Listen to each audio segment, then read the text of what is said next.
Oh, hello. Today I'm going to be recapping the grand finale of King of Drag. Showbiz. I am so sad that it's over. It's been such a refreshing, incredible drag competition, and I'm hoping against hope it will be renewed for a second season. I'll talk a lot more about what made this show a success at the end, but for now, let's get into it. Right off the bat, we get to see the eliminated contestants impersonating Murray Hill both in look and in catchphrase. It's time for a reunion, and what better way to celebrate than to play a game? The kings have to share who is the messiest, who stays up the latest, etc.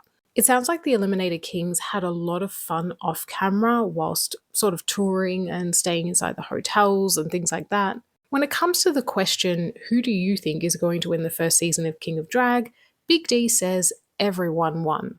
And honestly, true. We all won having this show in existence. And so we cut back to the final three. They get an opportunity to reflect on their accomplishments and their experiences with Murray Hill in the man cave. So Murray announces that for the finale, it will be a double beefy challenge. That's right, it's 2 times the meat. After the first challenge, one king will be eliminated, which leaves the final two to duke it out for the crown. As the kings are preparing, Big D vomits and has a meltdown, struggling with imposter syndrome right before the very end. He's even on the verge of quitting altogether, which was such a shame to see because he talked about that last week where he almost quit the competition before it even began, and then he ended up winning that challenge, so we know that it's just all in his head. I hate the amount of pressure DVD puts on himself, it's heartbreaking. Meanwhile, Henlo is excited about bringing the Ballad of Henlo Bullfrog to life, which is inspired by his father, who he says is his best friend. Molasses says that they are planning on performing a go-go piece that they are used to performing on a regular basis. And DVD re-enters the man cave, focused and ready to go. So in the royal court this evening for the final time, we have Murray Hill, of course, we have Got Mick, Tenderoni, Kylie Sonique Love, Damian Palaccioni, and Cole Escola. First up, we have the Ballad of Henlo Bullfrog. The look was absolutely amazing. I really love the theatrics of the smoking wig and the folk style music, but I felt like Henlo's story was rushed in its delivery and it was a bit monotonous in tone. It was only towards the end that it picked up a little bit more in pace and had some more peaks and valleys. Next is DVD's stand-up performance. It was pretty good. The final punchline was worth it, but it took a while to get there.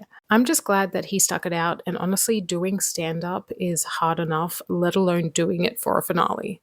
Last but not least, we have King Molasses, and they do what they do best, captivating, sensual movements that hit every beat. There is something about a King Molasses performance. The dancing at the end took me to another place. And I've been saying it all season long, but they are so hot. So it's time for the judges' critiques, and first up we have Henlo. They loved his inspiration and his passion, but Gottmik says what I said earlier, that it was a bit hard to understand the storyline. Dick is told that he's a very confident performer and that his comedy paid off. But Kylie says she wanted to see a little bit more sparkle in his look, and that the punchline could have been stronger.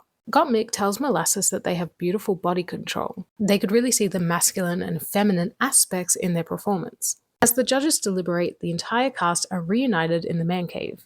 And then back on the main stage, the judges decide not to progress Henlo Bullfrog. I'm sad for Henlo, he was in my top 3 pre-season, and he definitely had my most top toots, making him the runway king of the competition. I can definitely see him on an All-Stars someday.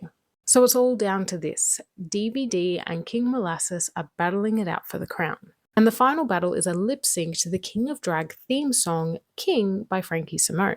And judging them is extra special guest judge Lisa Rinna. She looked so good in that power suit. This was such a great performance from both of them. DVD pulls out his amazing assets once again, and King Molasses does some moves and reveals that made me question my entire sexual identity. The push-ups on the stage? Stop. And so it's time to crown our king, and to no surprise, it goes to King Molasses. Yay, very well deserved. One could say that this was a predictable season. I think by episode 1 we all saw winner potential in King Molasses, but also they were put up for elimination twice, and the wins were fairly distributed. Molasses just has that star quality. What an incredible first winner. And what an incredible first season. There are so many reasons why King of Drag was such a success. Firstly, it's a competition for just drag kings. And I can see from the fan reception online that people really love it and want more. Secondly, I believe it was devoid of riggery. King Molasses was just that good. Thirdly, it was free of catty drama. Don't get me wrong, I love petty drama like the next person, but seeing such a loving, supportive cast was a real breath of fresh air. I haven't seen something like that in a reality competition before. The challenges were fun, the judges were top notch, and Murray Hill is one of the best hosts of all time. So, my friends, what did you think of the very first season of King of Drag? Are you happy with the winner and the finale? I'm already thinking about a potential dream cast for season 2. I need Dom Perignon in there, that's for sure. Thank you so much for tuning into this season with me. I love that some of you discovered it because of my recaps. That makes me so happy. This show needs all the support it can get. So give me all of your thoughts, and I'll be back very soon with another video.